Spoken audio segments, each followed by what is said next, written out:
Hey everyone, I'm Matt Burns and this is TechCrunch Live, where founders help founders build better venture-backed businesses. And it's been a long road for Sam Chaudhary. He founded ClassDojo in 2011, and as the story goes, it took 8 years before the company formally introduced a revenue model. Now, 12 years later, the company is a unicorn on the back of $200 million raised in VC money. ClassDojo is just one of the early edtech startups founded around 2010 that's changing with the times as the education market changes alongside it.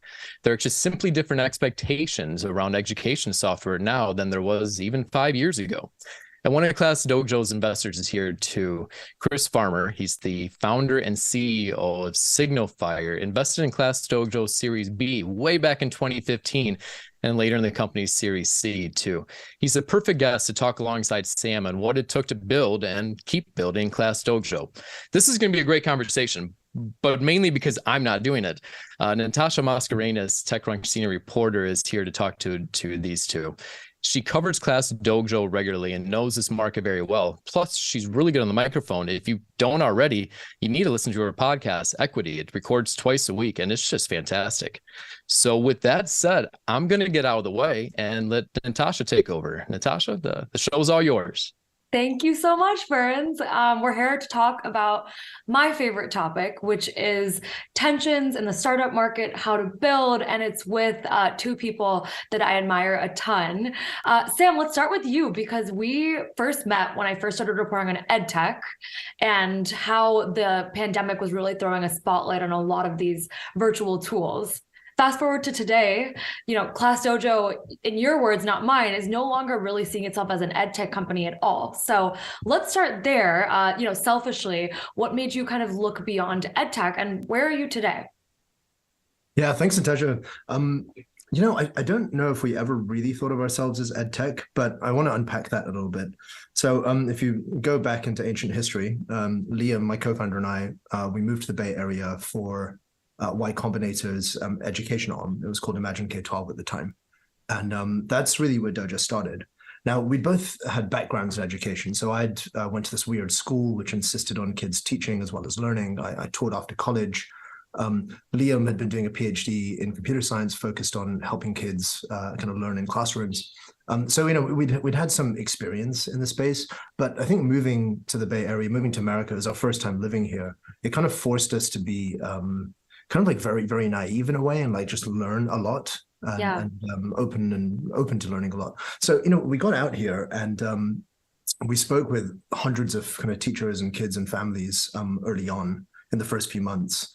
And it was kind of maybe we were an unusual company. We spoke to all these folks, and then we ended up writing down kind of like a plan and a mission for where Dojo could go. And that's actually it's endured this entire time. Like everyone who joins the company today still reads that plan. And I'll tell you a bit more about it. But to answer your question about the edtech versus consumer thing, one thing we noticed early on was that, so the mission we had for Dojo is to give every kid on earth an education they love. And every kid on earth is a big ask. There's 2 billion kids on the planet under 13. And so we looked around what was happening at the time. And we're like, well, what's the plan? How do you get to 2 billion kids? And what we saw was, there's this whole industry called ed tech. And, it's a great industry. There's lots of people helping schools and teachers and kids, but very few of them ever reached billions of people. And, one of the insights that we had early on was that a lot of the companies in this space were really following one business model, which was they were selling software to schools or districts. And so, to us, this kind of seemed a little bit at odds with kind of the mission for us. In our mission statement, it says we want to serve kids. But if you're reliant on schools and districts as your paying customer, then I think there's a tension in there. And so we were like, look, I don't think it makes all that much sense to serve kind of schools and districts as the customer. I think we should actually serve families, the consumer, as the customer. It's a bit like, imagine you were trying to build Airbnb. You wouldn't, in my mind, start by selling software to hotels. You'd actually build the product that hosts and guests want to use. And so that's kind of where our orientation was. And so from day one, in a way, we were really about serving the people rather than the system. And so we always kind of thought of Dojo as a consumer company. Now, one tweak on that, I think a lot of consumer internet companies, I don't think they're necessarily built in the best interests of kids and families and so on. And so for us, it was very important that Dojo as a company and this is the orientation, is a consumer company that's built in the long-term best interests of kids and families. And so that's always been kind of the guiding principle. That's how we built the company, and the business model, the growth, all of it kind of represents that. I mean, and over time, even hearing you describe it now, it's not just ClassDojo, it's Dojo. It's trying to be kind of this broader, broader platform, and has been for so long. Chris, I would love to bring you in here because you met Sam before you ever invested in him through Signal Fire. Tell us a little bit about how the vision that Sam first just explained, it sounded like to you as an investor. Was it scary to hear something that's trying to do something with kids and consumers like that? Yeah, that connection early on. Yeah, so I actually met Sam when I was at General Catalyst and led the seed round. Right when he arrived on our shores. So I've been involved since the very early days, even predating Signal Fire. And, one of the things that I actually, to be candid, had not had great experience in the ed tech space. And that's one of the things that really resonated with me about Sam and Liam's approach to this was they were looking at it as a consumer product that was built not to sell software to schools and districts, but to be aligned with them and leverage the communities and the sort of trusted identities and caretakers that were involved in that to build a consumer platform that really was engaging to parents and children and allowed them to have more of a window into what was going on in the school, to bring that into the home, and ultimately to enrich their lives through education experiences, but also just a broader community. And so that's been sort of true to the company in the beginning. And I think, one of the insights that they had really early on was just staying really scrappy and not trying to monetize too quickly or try to sort of jump the gun, not over raise, but really focus on perfecting that consumer experience. And that's measured by retaining the customers and the engagement levels the way any world-class consumer internet company would work. And that was their sort of thesis and focus from day one, while also, serving a demographic that's been notoriously difficult to get to because these kids can't sign up by themselves. The parents have to be involved. And so it's a much more difficult loop to build and more constituents where you have to build trust. And that's something that they were very thoughtful about from day one. Tell me a little bit more about, because I definitely want to talk about that monetization plan and how that comes into play later on in ClassDojo's life. But tell me a little bit more about this first meeting and what stood out to you about Sam and Liam's approach. I mean, I'm very people-driven in the way that I invest. Don't hold back, Chris, please. I'm very people-driven in the way that I invest, and it's about the passion and the dedication, the sort of mission-driven nature of founders. And, everyone's heard those phrases, so they'll come and talk about why there's, founder market fit or whatever it is. But it was very clearly authentic with Sam and Liam in that, they had worked as teachers and in doing a PhD in technology applied to education and learning. And they were just deeply passionate about that side of it, but they were also very high horsepower and scrappy and humble, and really interested in learning from the consumer versus sort of forcing their perspective on them.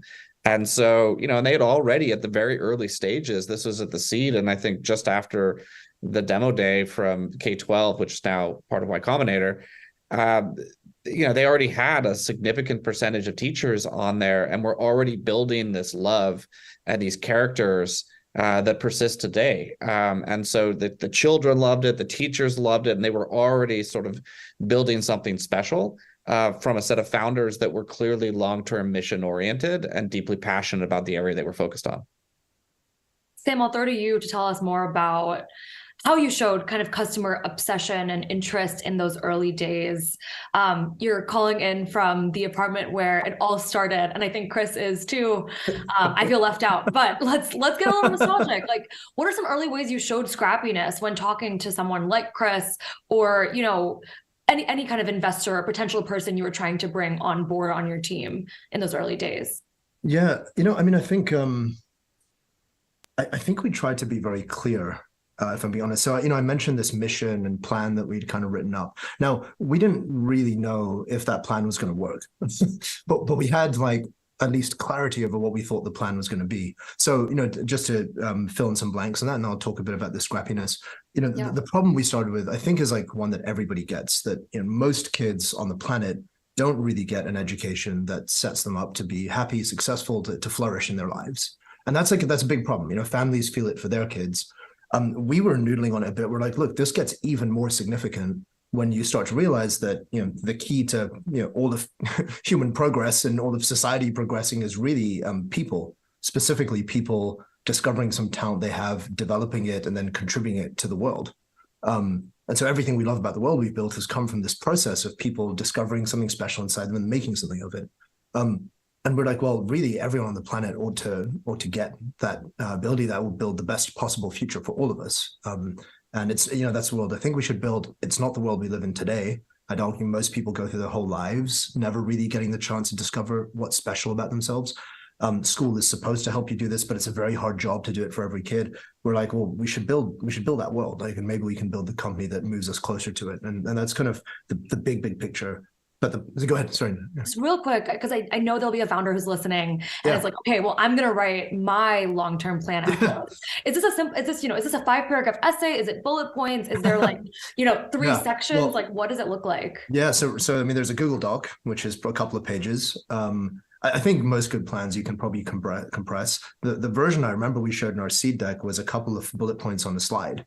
So that, there's a very lofty mission, right? Like, I'll be the first to admit that. But then you're like, well, how do you actually go about it? And then you start to think, well, step 1 is you have to get to every kid on the planet. And then you have to give each of those kids learning experiences they love. So you kind of break it into those 2 steps. And then we're like, well, let's start with the first one, because no one in history has ever reached every kid on Earth. How would we do that? And then we kind of did some research with teachers and kids and families and kind of had this insight that, well, teachers actually they're really underserved first, and they really want to engage kids and families. So Dojo started life as initially a tool for teachers, then it expanded into a communication app connecting teachers and kids and families. So every teacher that signed up would add kids and families, et cetera, et cetera. And so, you kind of took like this big elephant and broke it down to little mouthfuls, and we laid out like 7 or 8 different steps on this slide that Chris and the team saw. And we were like, look, we're at step 1. We have today 1% of teachers in America using it. And that was already great progress, but there's like 6, 7 other steps. Now, it's risky. We're like, look, we don't know if all these are going to come true, but if they do, and if we are able to build a network that could reach every kid on the planet, then we could build many, many great businesses and products and services that give kids better learning experiences than what happens in school. So those are like the 2 things you have to believe. Can they build the network, and then can they build these services? And I think we're just able to demonstrate progress every time we went to fundraise, that like, hey, like that slide again, and here we are like 2 or 3 steps down the page now. Yeah, I mean, that's a dream come true for a lot of founders, is to both be right and then also be able to visualize something so clearly.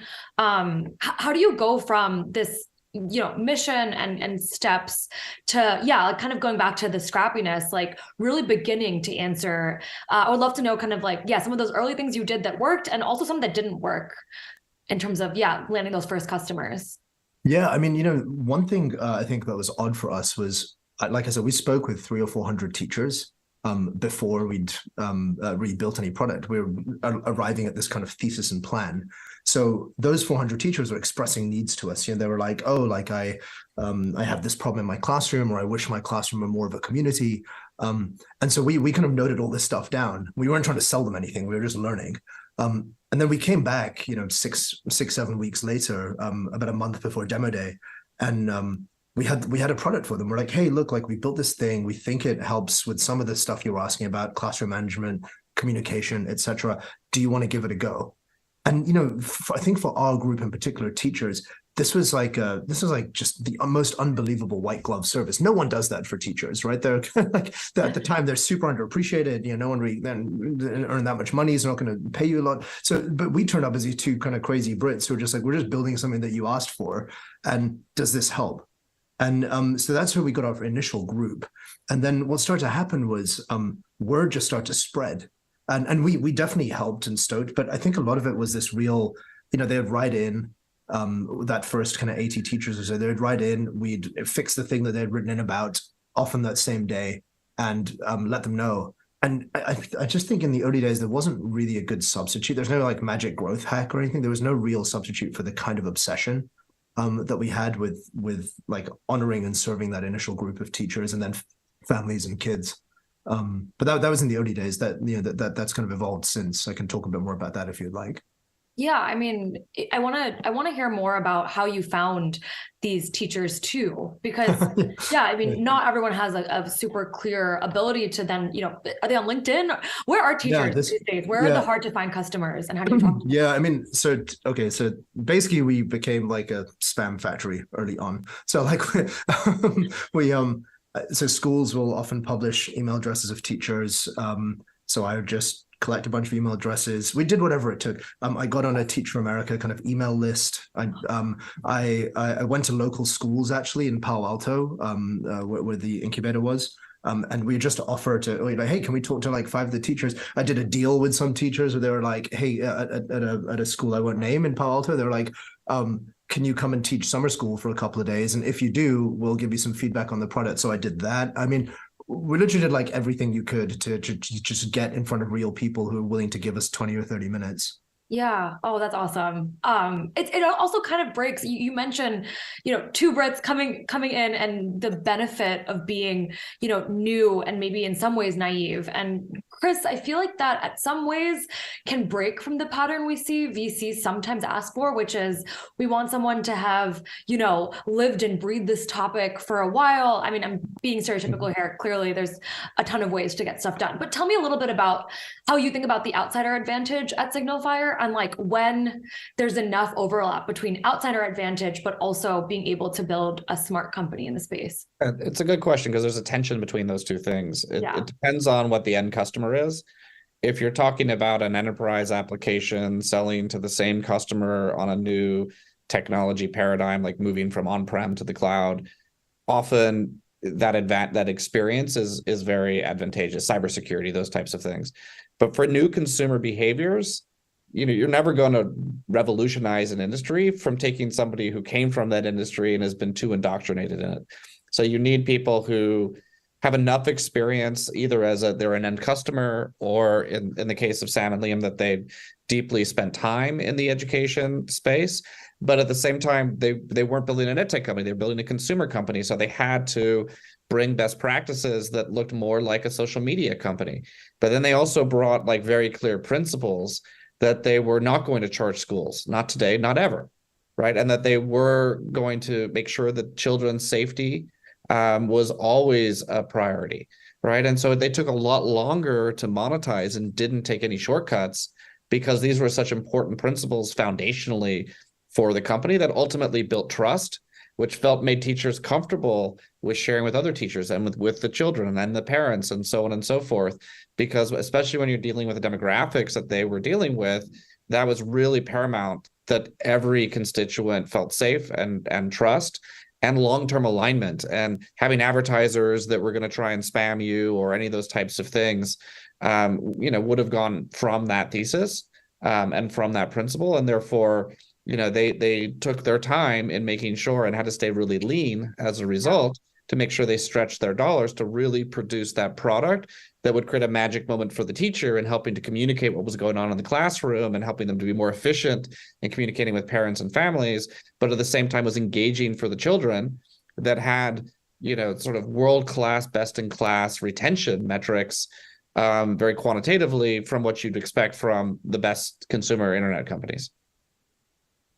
Sam, I would love to hear kind of your take on that same question, which is kind of balancing the outsider perspective with also wanting to make sure that, you're hitting the marks of your VCs. One of the storylines of ClassDojo, if I do say so myself, is this long track it took before you even, introduced a formal monetization strategy. A hard thing to pull off, I'm guessing, if you have investors knocking on your door. So walk me through a little bit of how you balanced that. Yeah, well, there's a couple of secrets here. So one is that we actually did our first monetization test maybe like 6 months into the company. So we actually had like some confidence that there was something at the end of it. But I think really the question comes down to like a question of alignment, right? So we like our view is we're like, look, we've got a very clear plan.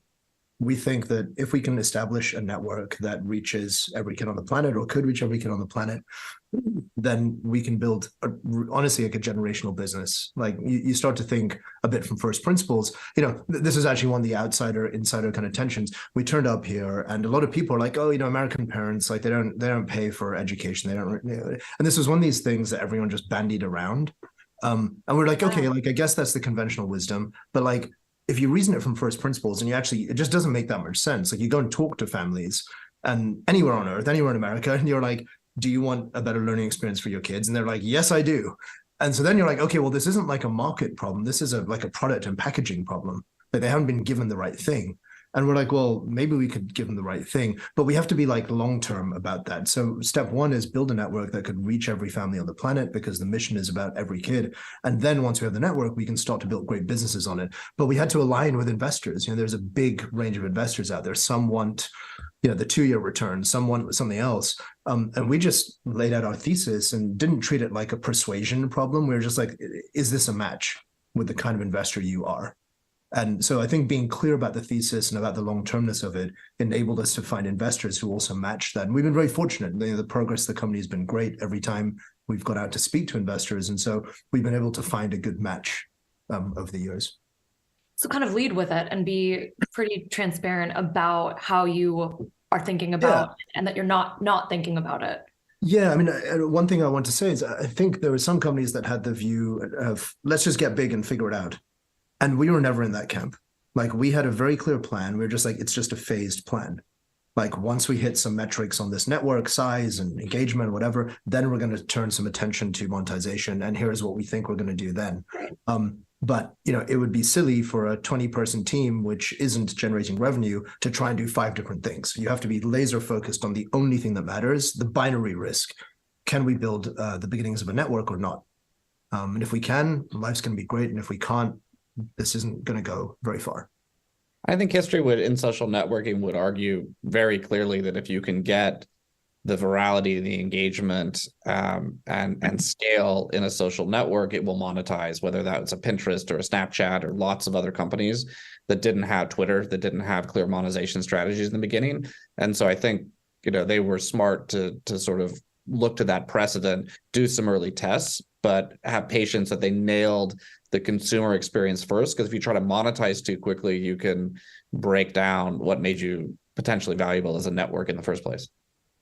I want to talk about just some advice for early stage founders who are finding themselves in a, different environment. Maybe 2 years ago, it wouldn't be crazy if people weren't talking about revenue during pre-seed raises. But now I'm hearing that that's a lot of what investors and founders at least feel like people need to have some sort of clarity and, oftentimes like real money already coming in. And so, Chris, I know Signal Fire just closed a $900 million fund. You're probably seeing a huge fire hose of startup pitches right now.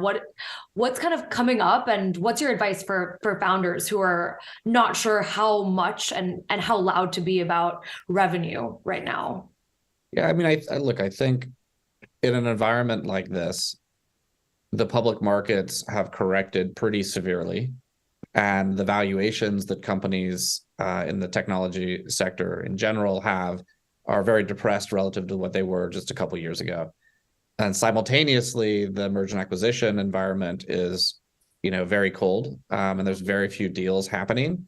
So given the confluence of those two things, I think companies need to show very clearly that they can hit milestones to make themselves default either profitable or fundable, right? With enough margin for error that the macro environment isn't going to be fatal, right? And so that in certain categories, that's going to be extremely difficult. It's very tough to be like an autonomous driving car company right now, where you consume a tremendous amount of capital, and it's very unclear how quick a bridge to revenue is going to be. And so you really have to have deep-pocketed, strong capital partners and finance accordingly. Now, a company like ClassDojo that was much more scrappy in the way that they launched and stayed very lean on the burn, if they weren't going to monetize, you could see in years how long this capital would take you, and all the different either scale or other metrics that you might be able to get that would make it default fundable on the other side of it if you weren't getting to profitability necessarily on that capital raise. And so I think that's, you just need to be very sober about what the environment looks like, and that it may persist for, a couple of years. So you just have to be very clear that you're going to have enough proof points of whatever they are that will convince upstream investors to continue to fund the company that you have, or that you can get to sustainability on the capital on hand, either through a very low burn or through monetization and ultimately profitability.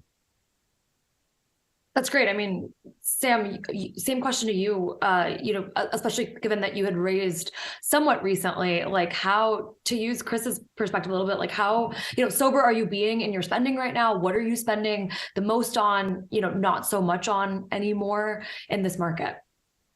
Yeah, I mean, look, we're unusual in that we've always been pretty sober on the spending. I mean, when we did the last round, I think we were about 60 or 70 people full time, and it was a large fundraiser. It was $120 million Series D.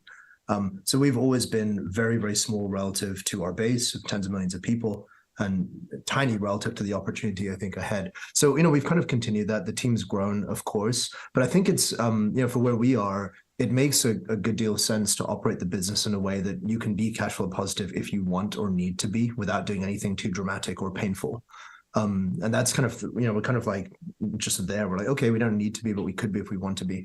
I think in the earlier stages, honestly, I'm not in a great position to give advice because I'm not an early stage founder in this market, but I am glad in retrospect that we were just clear about what we wanted to do.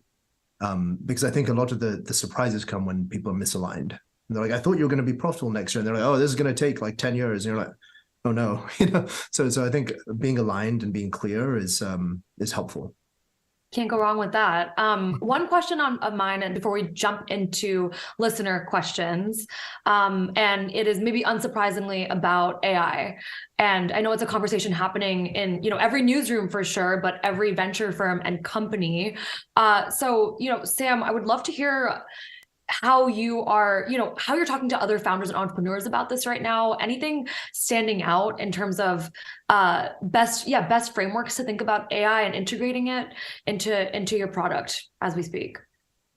I'll give you like our take a little bit. So I think, there's clearly some like incredible magic happening in like just the LLM world. And Chris, you'll have like a broader view on this than me, but one thing I think is interesting in education, everybody is now building the AI tutor, like everybody. And I'm like, we've got to think like second and third order beyond that. Like ChatGPT is already a pretty good AI tutor. There's some improvements you can make and so on. But I think like once we get through this frothy period where everyone's starting an AI company, I'm like, I think it's good to think again, long-term about where does the value really accrue? And I think like I've got a few theses on where value accrues, like in general, but I think one of them is where you already have a large store of private documents to train some more of these models on more specific ways beyond the public documents that they're generically trained on. So that lends itself to companies that already are at some scale or have some kind of existing moats. So that's one area. I think for Dojo specifically, I think there's a ton we can do and are doing, and it will show up in a lot of interesting ways. But I think it all comes back to this idea of, well, how do you either get to more scale to reach more kids and families to serve, or then start to give kids better learning experiences than just what school can give. And there's clearly some big applications in each. Chris, over to you. I mean, what's your advice to startups, AI startups specifically, looking to get in front of Signal Fire and just, actually get investor money right now? I agree with Sam completely that there's a lot of, overhype when some of these new trends happen. I think in some ways it's overhyped and there's a lot of companies that chase it. In other ways it's underhyped, and it'll probably have a bigger long-term impact than people realize. And so you have to think really deeply about what the delta between those two things is. We have an investment in a company called Super Teacher that is, building that AI tutor. And a huge part of this is you can't just build it off ChatGPT and have it potentially say random, inappropriate things to a young child where, I love you, or whatever it is that some of these, reporters have been able to get it to do, telling them to break up with their spouse. So you have to be really thoughtful about the pedagogy and the methodologies of teaching, how you build trust and safety, very much the same sorts of things we were talking about with ClassDojo. before. And I think, and then figuring out how you build defensibility over time, because I think there's going to be a clear, battle that comes down between all these different foundational models and LLMs that ultimately will, be really challenging to differentiate from one another without some sort of data moat or some sort of workflow or some sort of safety built in, specialized to specific use cases that level it up substantially better than sort of the generic models are able to do. And so, I think having a tight story as a founder and really a deep understanding of how you're going to stay long-term competitive and differentiated when there's likely to be overfunding and overhyping in the short term, and that it'll take a while for the sort of the cream to rise. Is there a mistake people are making that you're seeing happen time and time again when they're an AI startup pitching you? Just like any red flags or just, common mistakes these days? Yeah, I mean, I think, it's like I'm old enough that I was there for the .com thing where everyone added .com to the end of their, their business plan. That does not make you an internet native, company any more than adding .ai to your name today makes you AI native. It really comes down to how deeply thoughtful and experienced is the team in applying these large language models. How much do they understand how to build, defensibility into their business? Are there data sets that they're training on that may not be the internet, right? Like, so for example, we backed a company, that was doing in the medical coding space using these large language models, but it's unappended data from Mass General Brigham's over many years that, you're not going to find that on a search with Google or any of the ChatGPT types of players. It's very specific to that domain and therefore much more defensible. And so those are the types of things, and whatever the niche that you're going after, I think is really important. Thanks so much, Chris. Sam, I'm going to end with you with one audience question. Darsh is asking, teacher burnout and workload are still a huge problem, especially post-pandemic. How do you envision this problem being solved further right now? It's still a big problem. I mean, I think I'll just answer for Dojo. I think one facet, like there are very few times in life where you would expect someone to just go into hero mode and do it all alone. You're like, hey, teacher, please look after 30 kids, make everything great for them, and make sure they all find their passion and joy. And so I think like one is, I don't think the teacher being isolated and having it all on their shoulders is a good path. And that's what we've done for a long time. So I think having families invested, and families want to be there as part of this. They don't want to show up for one parent-teacher conference every 6 months or something. They actually want to be part of the journey, is what we found. So I think like the whole community kind of being involved is quite important. Honestly, I think a second thing is it is kind of crazy to me that kids are completely reliant on just like the one teacher in their school. Really, like, kids should be able to learn from and with the best teachers on the planet and get incredible learning experiences from all over the world. So I think finding a way, and we're working on some of this, to give kids access to more than just what happens for 6 hours a day at school, I think is kind of quite interesting and lightens the load a bit on the teacher too. Perfect note to end on. Sam, Chris, thank you both so much for letting me pick your brain. I'm going to toss it over now to the wonderful Matthew Burns to introduce pitch practice. Yeah, that was great, guys. I learned a lot. I have 2 teenagers in school, and it's there is just a lot out there, and this was a very informative conversation. So thank you for doing that. But we're not done yet. We got 3 companies lined up that are all education-based companies. I'm very excited to hear them pitch. The ground rules for this is that there's no winners and there's no losers.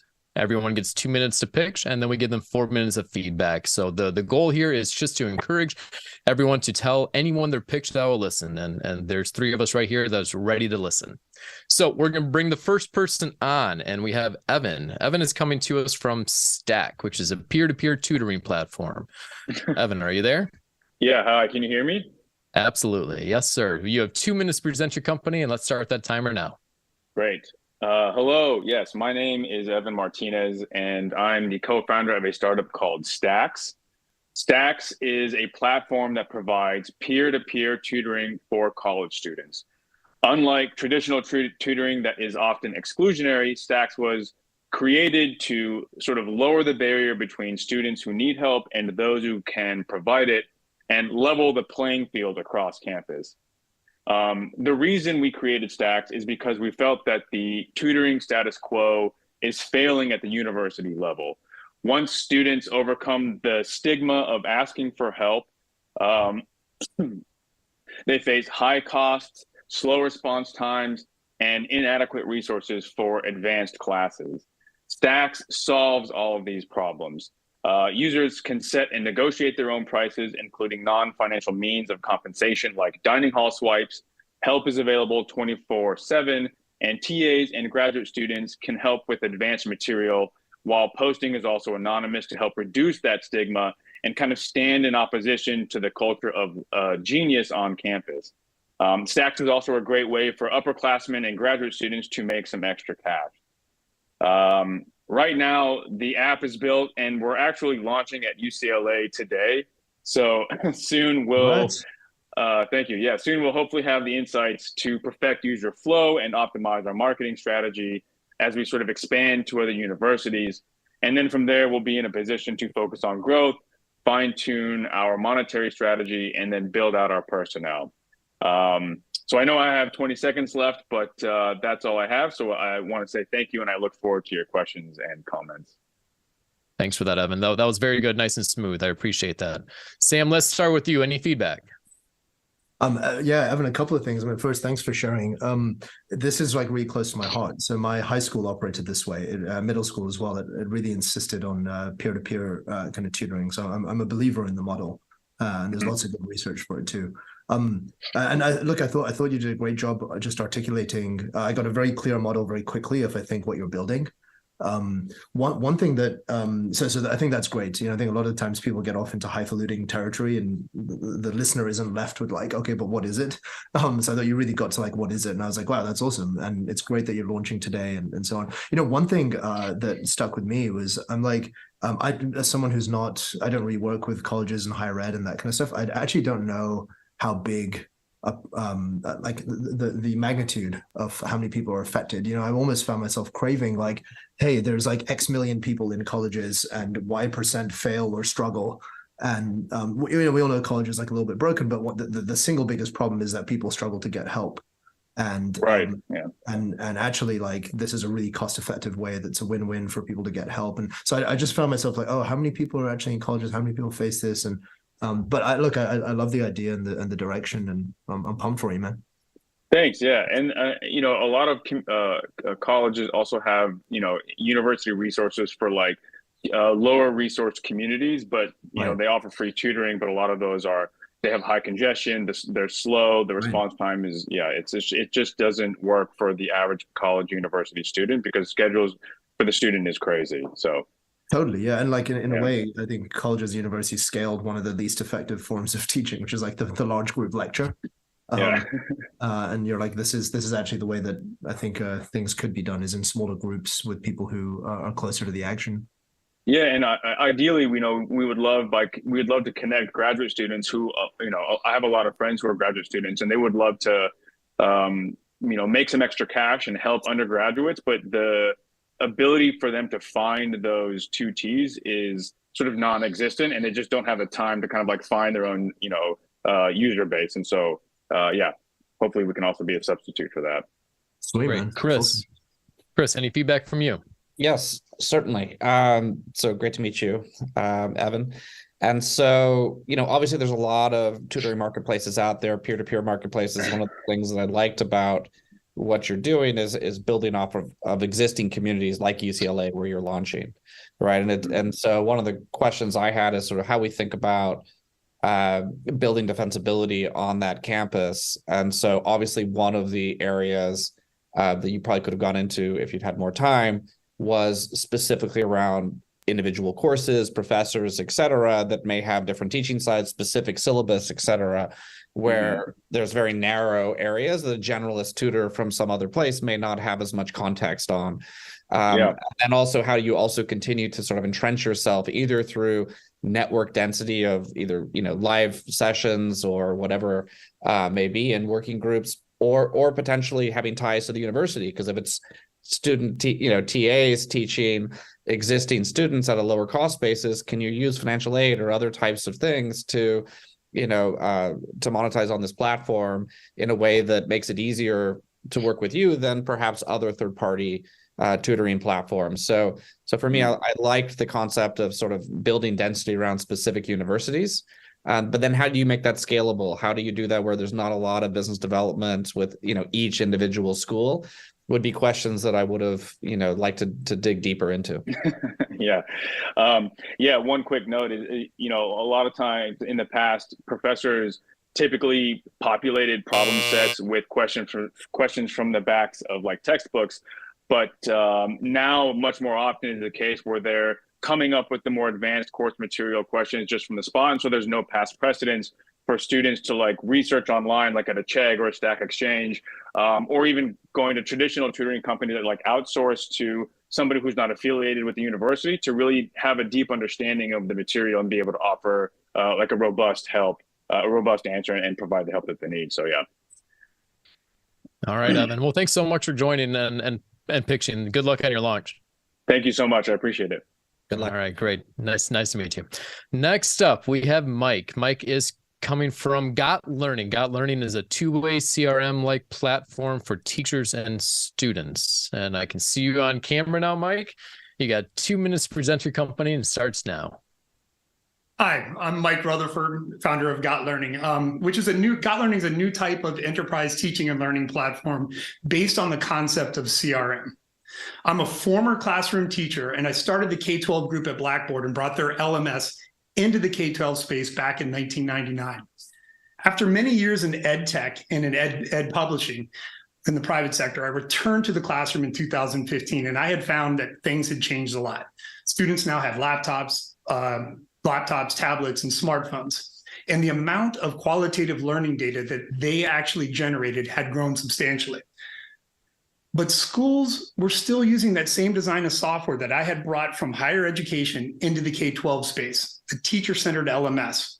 Well, it didn't match what I was doing in my classroom, and I couldn't find any tools that did. So I built my own platform out of Salesforce and Pardot. After a few years, I left the classroom and hired developers to build version 2 out of purpose-built code. Now, we have 2 key differentiators. One, businesses use CRM to capture the customer journey. GotLearning is helping teachers and students capture and communicate about the student learning journey as it's happening. And number 2 is using another page from CRM. We provide access to all stakeholders to the students' learning evidence as it's occurring. This includes students, teachers, special educators, counselors, coaches, administrators, and parents. Our business model is software as a service with 3 levels of entry. One is a freemium version for teachers to try it inside their classroom. The second is a paid license for teachers and small teams with access to our AI feedback tools. And 3 is our school and district annual licenses. We just released our first AI feedback tool for teachers and have recently introduced our school versions, which we're now beginning to receive commits for next school year. All right, great. Well, thanks so much, Mike. Appreciate that. AI. All right. So let's start with you, Chris. Yeah, no, this is super interesting. Thanks so much, Mike. I think it makes a lot of sense to, often you look at some of these industries like education, and because of budgets, they're way behind what is relatively common practice in other industries. And so, from that standpoint, it makes a lot of sense to bring these LMSs and CRM type features into the classroom. One thing that you didn't cover was is this high school oriented? Because you mentioned districts and whatnot, and versus middle school or whatever. I didn't know if it what the sort of span of your target demographic was. I mean, pre-K-12 can use it, but we have the majority of our users right now are middle school and high school. Got it. Makes sense. Large majority. And so, and I also think it's good that you have a freemium approach that allows teachers to use it before there's perhaps budget. I mean, I think that's going to be one of the biggest challenges typically of ed tech companies is how do you unlock, what's already a pretty tight budget in order to create funding for this at the teacher level, and getting a groundswell of support from teachers with a freemium product is perhaps a good way to do that. So that you can then be much more targeted with an enterprise sales motion to go through the bureaucracy of a school or a district to unlock more capital. And obviously your background is really relevant to this, given your experience as a teacher and at Blackboard previously. All right, great. Sam, you're muted. It's all right. You'd think after 3 years of this, it'd just be so smooth, but yeah. Mike, thanks so much for sharing. I mean, look, it's you are so experienced in this whole space. I don't know if there's a huge amount I can offer, but the product makes sense to me, and like it's cool the direction you're taking it, and you've got so many reps. I honestly just found myself so curious. I mean, you literally led Blackboard's entry into K-12, and I think the question that we would get quite early on before we were clear that we were a consumer company was like, okay, well, how does this do better than all the other district sales products out there? And I think you probably have like really great answers for that and really great experience for that. And I found myself just hungry to hear that answer from you. You're like, hey, almost like acknowledging that, like, hey, like all these things that sell to districts don't never really break out. And actually, like, here's our plan to break out, and here's why it's going to work. And I would personally just be very excited to hear that. So anyhow, like, I thought that would really brought more punch to it. I would like to hear that too, Mike. Dude, you got a minute or two?